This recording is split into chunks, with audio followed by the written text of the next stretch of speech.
क्या है, जैसे कि मैंने आप लोग को पहले बताया था, हमने क्या क्या पढ़ा, रूट सिस्टम यानी कि या फिर रूट मॉर्फोलॉजी या क्या जड़ की आकारिकी, उसके बाद फिर क्या रूट मॉर्फोलॉजी यानी कि जड़ की आकारिकी, उसके बाद हमारा टॉपिक क्या है पत्ती की आकारिकी या फिर लीफ मॉर्फोलॉजी।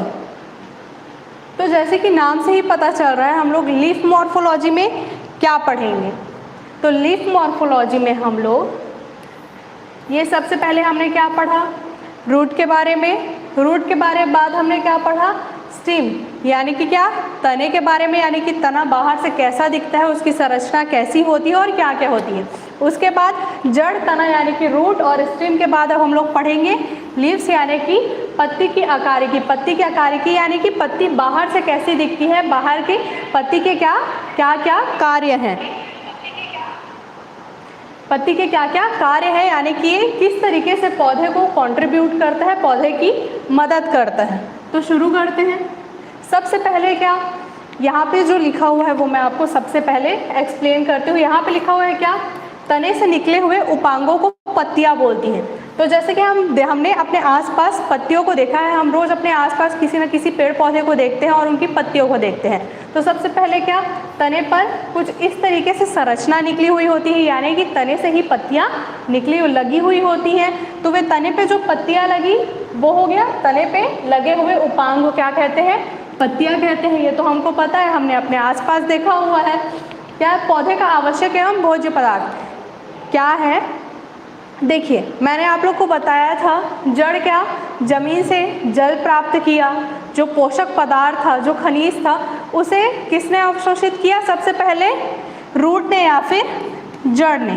तो यहाँ पे रूट का काम हो गया। उसके बाद रूट किसके पास भेज दिया, तने के पास भेज दिया, स्टेम के पास भेज दिया। क्या बोला, अब मेरा काम हो गया, अब तुम्हारा काम है कि तुम बाकी जगह बांटो। तो किस पे बांटेगा, पत्तियों पे या फिर लीव्स पे। लीव्स क्या करेंगे, स्टेम यानी कि तना क्या करेंगे, वो लीव्स यानी कि पत्तियों पे भेजेंगे, पत्तियों पे भेजेंगे। उसके बाद क्या, पत्तियों की संरचना ही इस प्रकार बनी हुई होती है कि क्या वो सूर्य प्रकाश की ओर ऐसे मुड़ी हुई होती है, किस पे, ऊपर की ओर, जिससे इसमें क्या सही तरीके से सूर्य प्रकाश या फिर सनलाइट पड़ सके। उसको क्या अवशोषित करते हैं, ये लोग अवशोषित करते हैं। इनमें क्या पाया जाता है, क्लोरोफिल। फिर क्या ये भोजन क्या बनाते हैं, भोजन बनाते हैं। भोजन बनाने का काम किसका है, तो जड़ से क्या जमीन से अवशोषित करने का काम, तने तक पहुंचाने का काम जड़ का है। तने में पहुंच गया, उसके बाद तने से क्या उन पदार्थों को दूसरे भागों में भेजने का कार्य किसका है, तने का है। फिर तना भेज दिया पत्तियों में, पत्तियों का काम अब यहाँ पे क्या है, सूर्य प्रकाश अवशोषित करना और भोजन बनाना और फिर पौधे को पोषक प्रदान करना। किसका काम होगा, ये पत्ती का। उसके बाद इसके तथा तने के बीच कई कलिकाएं पाई जाती हैं, जिन्हें कक्षस्थ कलिकाएं या फिर एक्सिलरी बर्ड्स कहते हैं। देखिए हमने इससे पहले बर्ड्स के बारे में पढ़ा था, क्या पढ़ा था कि ये तना है, तने पे पत्तियां लगी हुई होती हैं। देखिए ये तना है, तने पे कुछ ऐसे डंठल निकले होते हैं, डंठल में पत्तियां, और यहीं पे कुछ ऐसे छोटी छोटी पत्तियां दिखती हैं या फिर ऐसे छोटी छोटी संरचनाएं दिखती है। वही क्या है, एक्सिलरी बर्ड या फिर कलिकाएं हैं। पत्तियां प्रकाश संश्लेषण की क्रिया के द्वारा पौधे के लिए भोज्य पदार्थ का संश्लेषण, जैसे कि मैंने आपको बताया क्या प्रकाश संश्लेषण की क्रिया द्वारा प्रकाश को क्या अवशोषित कर रही हैं, भोजन बना रही हैं, क्या को, पर्व को, यानी कि इसको एक्सिलरी बर्ड्स को। देखो तो बहुत सिंपल चीज़ है, क्या है, तना है, तने से क्या ऐसे करके थोड़े से डंठल निकले हुए होते हैं। आपके आसपास कोई पौधे होंगे तो आप होंगे ही, आप उन्हें देखिएगा, क्या पत्तियां निकली हुई होती हैं और यहाँ पे जो छोटे छोटे क्या ऐसे उपांग या फिर पत्तियां निकलने से पहले वो ऐसी मुड़ी मुड़ी हुई दिखती हैं। कई पौधों में ऐसे क्या किनारे में मुड़ी मुड़ी हुई संरचनाएं होती है या फिर छोटी छोटी पत्तियों से दिखती है। वही क्या है, एक्सिलरी बर्ड है या फिर कक्षस्थ कलिकाएं हैं।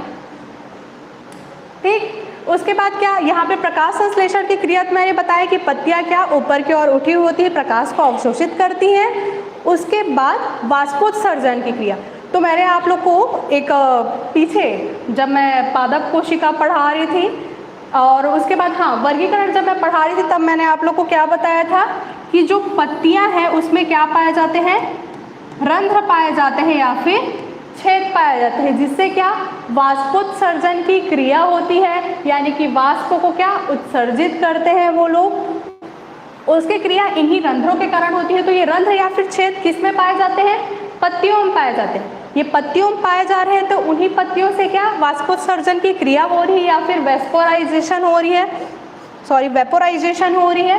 तो इसलिए यहाँ पे क्या बोला गया है कि भोजन बनाने की क्रिया, भोज्य पदार्थों को क्या संश्लेषित करने की क्रिया और वाष्प को उत्सर्जित करने की क्रिया किससे होती है, पत्तियों से होती है। उसके बाद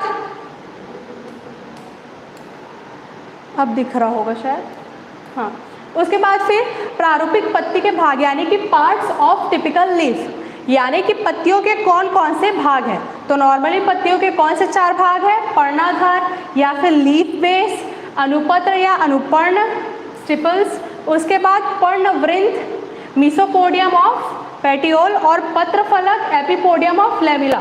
तो सबसे पहले देखते हैं पत्ती में पर्णाधार वाला पार्ट या पर्णाधार वाला भाग कौन सा है। तो अनुपर्ण या अनुपत्र या स्टिपल्स, तो अनुपर्ण या फिर अनुपत्र क्या है, कई पत्तियों के पर्णाधार या फिर लीफ बेस से छोटी छोटी उर्धियाँ निकली हुई होती हैं। जैसे कि मैंने आप लोग को थोड़ी देर पहले बताया, क्या यहाँ पे क्या मैं यहीं पे बता देती हूँ, क्या है, ये तना है, यहाँ पे क्या लिखा हुआ है, छोटी छोटी उर्धियाँ निकली होती है पत्ती के क्या लीफ बेस से। पत्ती है, इससे क्या छोटी छोटी, मैं आप लोग को एक मिनट,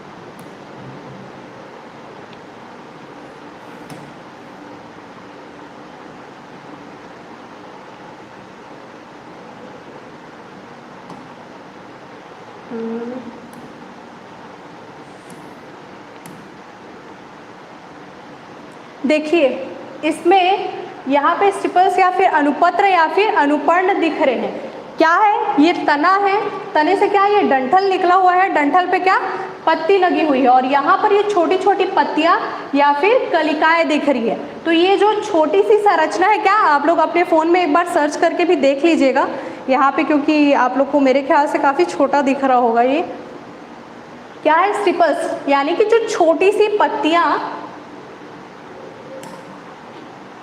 निकली हुई होती है। मैं आप लोग को एक मिनट बताती हूँ।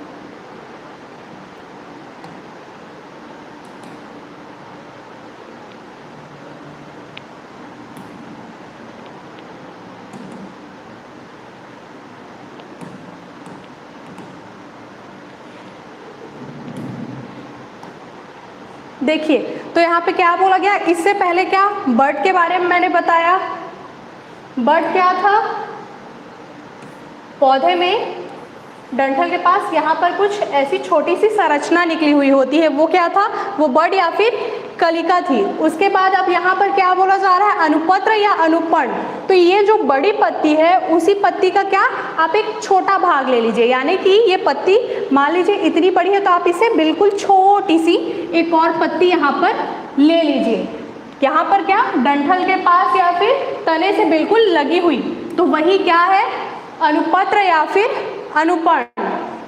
उसके बाद कुछ पत्तियों में अनुपर्ण पत्ती के पूर्ण विकसित होने के पूर्व ही गिर जाते हैं, यानी कि जो क्या है स्टिपल्स हैं, पत्ती जब पूर्ण विकसित हो रही है या फिर पत्ती जब पूरी बड़ी हो उससे पहले ही गिर जाए तो वो क्या कहलाएगी, पर्णपाती, शीघ्रपाती। यानी कि जो पत्ती जब जल्दी गिर जाए, पत्ती से क्या अनुपर्ण या फिर अनुपत्र, जो छोटी सी पत्ती और किसके पास पाई जाती है, डंठल के पास तने से बिल्कुल सटी हुई, जब वो पत्ती के पूरे विकसित या फिर पत्ती के पूरे बड़े होने से पहले ही गिर जाए तो क्या है वो शीघ्रपाती है।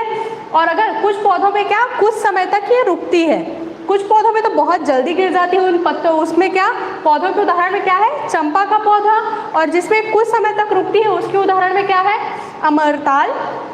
अमरताल में क्या है, कुछ समय तक जब रुके तो क्या कहलाएगी, पर्णपाती। जब बहुत जल्दी गिर जाए तो वो शीघ्रपाती, जब थोड़े देर रुक के या थोड़े दिन रुक के गिरे तो पर्णपाती, और जब वो लंबे समय तक रहे क्या, अनुपत्र या अनुपर्ण, या फिर छोटी पत्तियां जो किसे तने से सटी हुई है तो वो क्या कहलाएगी, चिरस्थायी या फिर प्रेसिस्टेंट, जिसके उदाहरण में क्या है, आम या गुड़हल में क्या काफी लंबे समय तक पाई जाती है क्या, अनुपर्ण या अनुपत्र। इसके बाद है फिर पर्णवृंत, पर्णवृंत या फिर पेटियोल। तो पर्णवृंत पत्ती का वह भाग है जिसकी सहायता से यह तने से जुड़ी रहती है, यानी कि पत्ती का डंठल। तो जैसे कि हम लोग इतने समय तक डंठल डंठल बोल रहे थे, क्या है, तना है, तने से कुछ इस प्रकार की संरचना निकली हुई होती है जिसके ऊपर क्या पत्तियां लगी हुई होती है। आपने देखा होगा आम का पेड़, आम के पेड़ से क्या जब पत्तियां गिरी हुई रहती है तो आम के पत्तियों के पीछे एक डंठल निकला हुआ रहता है, वही क्या है, पर्णवृंत या फिर पेटियोल। उसके बाद फिर जिन पत्तियों में पर्णवृंत पाया जाता है उन्हें क्या सवृंत या फिर पेटियोल कहा जाता है, वह जिनमें नहीं पाया जाता उन्हें क्या अवृंत या फिर सेसिल कहा जाता है। जिनमें पाया जाएगा उसे क्या कहेंगे, सवृंत, और जिनमें नहीं पाया जाएगा उसे अवृंत। इससे तो आप लोग को क्लियर हो गया होगा ना कि डंठल किसे बोलते हैं, तने में बिल्कुल सटा हुआ भाग जिससे क्या आगे पत्तियां जिससे जुड़ी हुई होती हैं तने से। कुछ पौधों में ये पाए जाते हैं और कुछ पौधों में ये नहीं पाए जाते। पर्णवृंत रंभाकार, नालवत या चपटा यानी कि रैम्बस शेप्ड, हॉलो यानी कि पपाया जैसे पपीता अंदर से खोखला होता है वैसा ही, और ट्यूबुलर और फ्लैट होता है, इन सभी प्रकार का हो सकता है। कुछ पौधों में पर्णवृंत रूपांतरित होकर विशेष स्वरूप ग्रहण कर लेते हैं। अब देखो ये जो आकार की बात आई, तो आम के पौधों में जो क्या पर्णवृंत या फिर पेटियोल पाए जा रहते हैं वो कैसे होते हैं, जब उनकी पत्तियां गिरती है तब आप लोगों ने देखा होगा कि पीछे जो डंठल होता है, आप लोग अगर उसे दो भागों में काट कर या फिर तोड़ के देखो तो वो अंदर से खोखला नहीं होता है। कैसा होता है, तो वो रंभाकार या फिर चपटा, ठीक। और जिसमें पपाया जैसा पाया जाए, उसके पपीते की आपने पत्तियां देखी हैं, पपीते की पत्तियां जब बड़ी बड़ी पूरी गिर जाती हैं तो जिसमें से पत्तियां निकली हुई होती हैं उसे अगर आप बीच से काटोगे तो अंदर से क्या बिल्कुल ही खोखला होता है। उसके बाद फिर पत्र फलक या फिर लैमिला, और उसके बाद फिर पत्ती का क्या चौड़ा चपटा हरा भाग। सीधी सी बात है, पत्र फलक क्या है, देखो अभी तक हमने क्या क्या पढ़ा, अभी तक हमने पत्ती कौन सा वाला भाग पढ़ा, वे वाला भाग जिससे क्या पत्तियां लगी हुई होती हैं यानी कि डंठल। इसमें आसपास जो ऐसी संरचनाएं छोटी छोटी पाई जाएंगी यानी कि कलिका, जो यहाँ पे छोटी सी पत्ती जैसी संरचना निकली हुई हो वो अनुपर्ण या फिर अनुपत्र। इसके बाद अब हम लोग क्या पढ़ रहे हैं, क्या इधर देखिए पत्र फलक।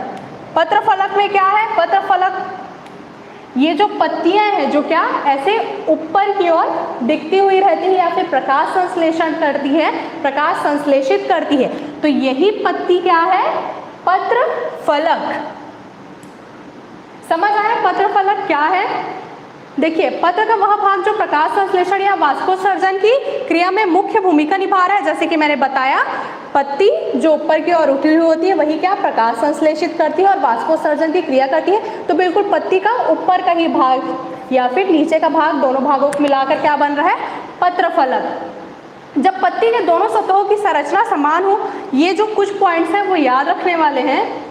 जैसे कि देखिए जब पत्ती के दोनों सतहों की रचना समान हो यानी कि पत्ती ऊपर से भी वैसी ही दिखे जैसी वो क्या दिखे, नीचे से दिखे, तो वो क्या है, समद्विपार्श्वक पत्ती। और जब दोनों तरफ से वो अलग अलग दिखे यानी कि पत्ती की संरचना पत्ती ऊपर से दूसरी दिख रही है। मान लीजिए पत्ती में ऊपर क्या कुछ ऐसी संरचना बनी हुई है और नीचे से पत्ती कैसी दिख रही है, केवल ऐसी, या फिर इसे भी ना लीजिए, पीछे से क्या केवल बिल्कुल ऐसी प्लेन, लेकिन ऊपर से उसमें क्या ऐसे लाइन लाइन या फिर लकीरें बनी हुई है। तो दोनों तरफ से पत्तियां अलग अलग हुई, आगे से और पीछे से दोनों की रचना अलग अलग हुई, तो वो क्या कहलाएगी? दोनों सतहों को जब नहीं पहचाना जा सकता, जब दोनों को पहचाना जाएगा तो समद्विपार्श्विक पत्ती, और जब नहीं पहचाना जाएगा तब क्या? द्विपार्श्विक पत्ती। यानी कि जब एक जैसी दिखे तब समद्विपार्श्विक, और जब एक जैसी नहीं दिखे तब द्विपार्श्विक या फिर अलग अलग दिखने वाली पत्तियां, और जब दोनों ही तरफ से बिल्कुल ही अलग हो या फिर दोनों ही तरफ से पत्ती को ना पहचाना जाए तो क्या कहलाएगा वो? सेंट्रिक लीव्स या फिर चक्रीय पत्ती। यहाँ पे तीन चीजें हैं। देखो ये तो हम लोग समझ जाए कि पर्ण फलक या पत्र फलक क्या है। मैं एक्चुअल में आप लोगों को दिखाना चाहती थी कि समद्विपार्श्व, मतलब नोट्स में है कि नहीं, लेकिन मैं शायद नोट्स में लिखना भूल गई हूँ। समद्विपार्श्व जब समान दिखे तो, जब अलग अलग दिखे तब द्विपार्श्व, और जब क्या दोनों ही तरफ से बिल्कुल ही पहचान में ना आए तो सेंट्रिक लीव्स। तो आप लोग इसमें नोट्स में कहीं पे नोट कर लीजिएगा, जब बिल्कुल ही सेम ना दिखे, दोनों पत्तियां दोनों तरफ से बिल्कुल ही भिन्न दिखे तो क्या? द्विपार्श्विक पत्ती या फिर विषम द्विपार्श्व पत्ती। ठीक, इसको आप लोग ऐड कर लीजिएगा नोट्स में याद से, वरना बाद में आप लोग भूल जाएंगे या फिर याद नहीं आएगा। तो इसमें केवल आप लोग को पत्र फलक में तीन चीजें याद रखनी है। पत्ती क्या? प्रकाश संश्लेषण और वाष्पोत्सर्जन की क्रिया करती है। जब दोनों तरफ से समान है तब समद्विपार्श्विक, जब दोनों तरफ से असमान है तो विषम द्विपार्श्विक या फिर द्विपार्श्विक, और जब दोनों तरफ से बिल्कुल ही ऐसी है कि पहचान में ना आए तो क्या है वो? चक्रीय पत्ती या फिर सेंट्रिक लीव्स। उसके बाद फिर पुष्प आकार की। अभी तक हम लोग क्या पढ़ रहे थे? पत्ती के बारे में पढ़ रहे थे, यानी कि लीव्स के बारे में पढ़ रहे थे। हमने क्या पढ़ा? रूट यानी कि क्या? जड़ की आकार की देखा, उसके बाद फिर तने की आकार की, उसके बाद फिर क्या देखा? पत्ती की आकार की, और उसके बाद क्या है? पुष्प आकार की या फिर फ्लावर मॉर्फोलॉजी। तो फ्लावर मॉर्फोलॉजी में सीधे से क्या हमें एक पुष्प लेना है, जैसे कि मैंने आप लोग को एक पुष्प दिखाया था पिछले में भी, जिसमें क्या हमने स्त्रीकेसर और पुंकेसर को देखा था। अब देखिए ये एक पुष्प है, इस पुष्प के अलग अलग भाग है। दल यानी कि पेटल, अंडाशय यानी कि ओवरी, वर्तिका यानी कि स्टाइल, वर्तिकाग्र यानी कि स्टिग्मा, परागकोश यानी कि एंथर, पुतंतु यानी कि फिलामेंट, स्टेपल यानी कि बाह्य दल, और ओव्यूल यानी कि अंड। तो इन्हीं सभी भागों के बारे में हमें जानना है, मतलब इन सब भागों के बारे में पूरा डीप नहीं, लेकिन ऊपर से, जैसे कि क्या है ये स्त्रीकेसर या फिर जायांग, ये और पुंकेसर या फिर पुमंग, ये दोनों क्या है? निषेचन की क्रिया में भाग लेते हैं, यानी कि क्या? फूलों के निषेचन में। यानी कि ये क्या है? जो जायांग है वो मान लीजिए इसमें क्या स्त्री है या फिर स्त्रीलिंग है, और जो पुमंग है क्या या फिर पुंकेसर वो क्या? पुरुष का काम करता है इस पौधे में क्या? निषेचन की क्रिया में। और बाकी की जो ये पत्तियां हैं ये केवल क्या? आकर्षक के लिए या फिर आकर्षण के लिए रहती है, ताकि वो क्या? कीटों को या फिर जो जीव जंतु है उनको अपनी ओर आकर्षित करे। तो ये फूल अपने आप जीव जंतुओं को आकर्षित करके करेगा क्या? ये फूल जीवों को अपने ओर आकर्षित करेगा, फिर वो जंतु आकर किसमें बैठेंगे? पुंकेसर या फिर पुमंग में। वो जंतु इसमें बैठेंगे तो क्या ये जो पुंकेसर है वो बिल्कुल पाउडर के रूप में होगा। वो क्या होगा? उनके पैरों से चिपक जाएगा। उनके पैरों से जब ये चिपकेगा तब वो जब दूसरे पौधे पर जाएंगे और उसको क्या? उस पौधे में ले जाकर छोड़ देंगे, या फिर उस पौधे में उनके पैर से क्या वो पुंकेसर या फिर वो परागकोश झड़ जाएगा। तो उसे एक पुष्प से दूसरे पुष्प में पहुंच गया, फिर वो क्या जाएगा? दूसरे पुष्प में चला जाएगा। तो इस रास्ते क्या वही जो परागकोश है या फिर पुमंग या जो क्या कीट के पैर में चिपक गया, वो यहाँ जो स्त्री है या फिर क्या है स्त्रीकेसर या जायांग, उसकी सहायता से किसमें? अंडकोश में जाएगा, जहाँ क्या भ्रूण का निर्माण होगा। भ्रूण का निर्माण हो गया, उसके बाद क्या फिर यहीं से क्या निकलेंगे? फल और बीज। तो देखते हैं पुष्प आकार की।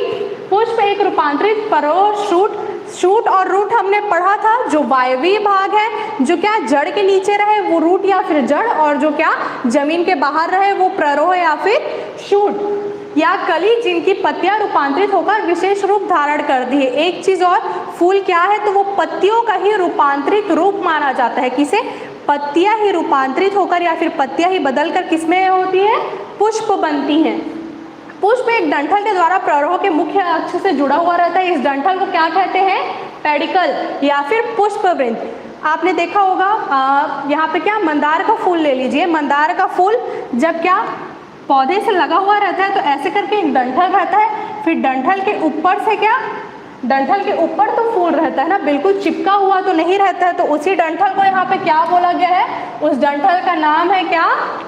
पुष्पवृंत या फिर पेडिकल। उस डंठल का क्या नाम है? पुष्पवृंत या फिर पेडिकल। इसे आप लोग नोट कर लीजिए। उसके बाद जिन पुष्पों में पुष्पवृंत यानी कि पेडिकल उपस्थित रहता है उसे वृंति या फिर पेडिकलेट कहते हैं, या फिर जिसमें नहीं पाया जाता उसे अवृंति या फिर सेसिल कहते हैं। किसमें? पुष्प जिसमें डंठल नहीं पाए जाए।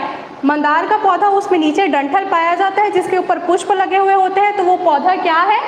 वृंति है या फिर पेडिकलेट है। और जिसमें नहीं पाए जाएंगे नीचे डंठल, वो क्या है? सेसिल। पुष्प का वह भाग जिससे सभी पुष्प पत्र निकलते हैं पुष्पासन कहलाता है। अब ये तो पता चल गया कि पत्ती क्या, पत्ती का ही रूपांतरिक भाग पुष्प है।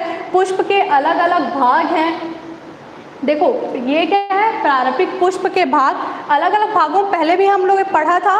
किसमें? आप लोग ये मुझे बताएंगे कि कौन से संघ में क्या पादप कोशिका या फिर पादप का जो वर्गीकरण था, पौधों का जो वर्गीकरण था, उसके कौन से संघ में हमने पुष्पों के 4 प्रकार या फिर 4 भाग होते हैं ये पढ़ा था। बाह्य दल, दल, पुंकेसर और स्त्रीकेसर। वही आप लोग को यहाँ पे भी याद रखना है। प्रारूपिक पुष्प के 4 भाग, बाह्य दल, दल, पुंकेसर और स्त्रीकेसर। यहाँ पे बताया गया है 4 भाग होते हैं, बाह्य दल, दलपुंज, पुमंग और जायांग। तो बाह्य दल वही बाह्य दल है, दलपुंज यानी कि दल, पुमंग यानी कि पुंकेसर भी आप लोग याद कर सकते हैं, और जायांग यानी कि क्या? स्त्रीकेसर। जायांग यानी कि गायनोशियम, पुमंग एंड्रोशियम, दलपुंज कोरोला। क्या पुष्प के ये 4 भाग को 2 वर्गों में रखा जाता है। ये 2 वर्ग कौन कौन से हैं? इसमें से 2 क्या है? सहायक अंग है, और 2 क्या है? जनन अंग। यानी कि रिप्रोडक्शन की क्रिया में या फिर जनन की क्रिया में जो भाग लेंगे उन्हें क्या जनन अंग के अंदर रखा गया है, और सहायक अंग के अंदर उन्हें रखा गया है जो केवल सहायता प्रदान करेंगे या फिर पुष्प को आकर्षक बनाएंगे। तो जैसे कि मैंने आप लोग को इसमें बताया, पुष्प को आकर्षित दिखाने वाले भाग कौन से दिख रहे हैं? ये पत्तियां दिख रही हैं। मान लीजिए इसके जगह आप लोग क्या मंदार के फूल को रख लीजिए, क्या उसकी जो पत्तियां उसे आकर्षक बनाती है, जिसमें रंग दिखते हैं, वो भाग कौन सा हो गया? सहायक अंग में आ गया, यानी कि बाह्य दल और दल। बाह्य दल और दल ये दोनों क्या है?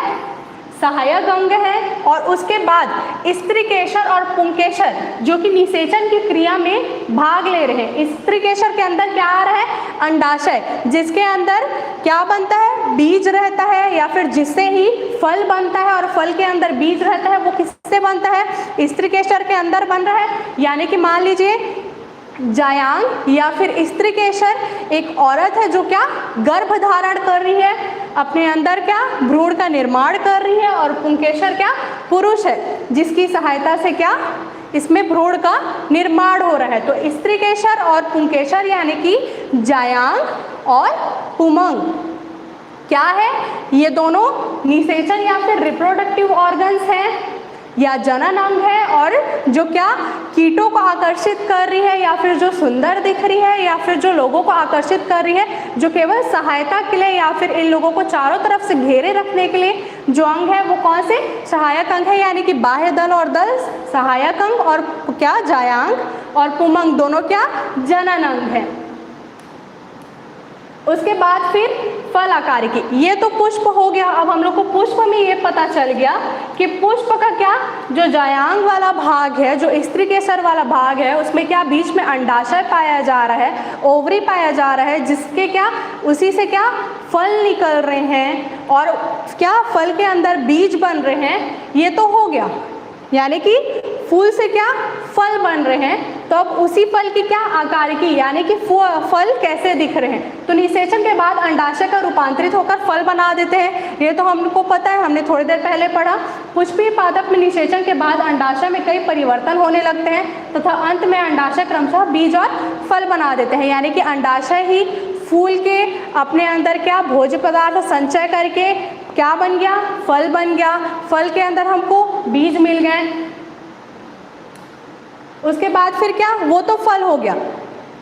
फल की आकारिकी यही है कि क्या, अच्छा हाँ, फल में एक चीज और बताना था। फल में क्या है, एक तो सत्य फल है यानी कि ट्रू फ्रूट, और दूसरा क्या है, कूट फल यानी कि फॉल्स फ्रूट।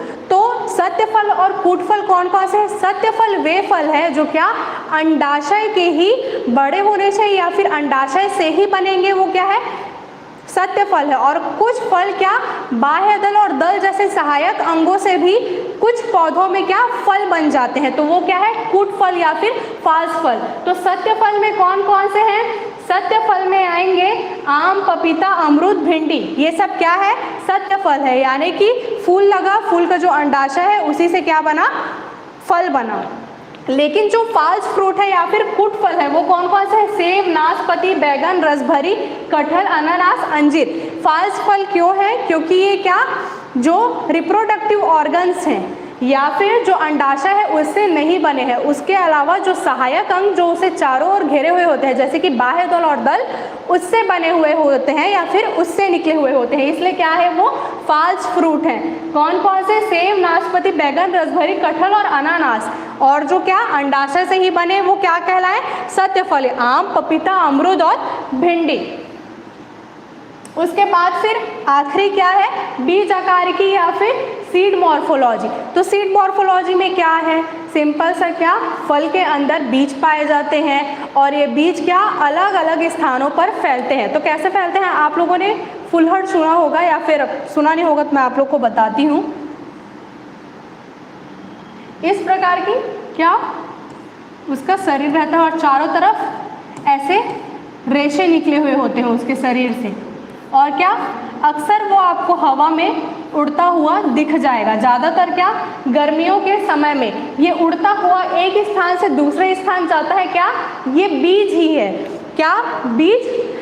ये जो रेशे जैसी संरचना है इसके शरीर में, उसी की सहायता से एक स्थान से दूसरे स्थान उड़ते हुए जाता है।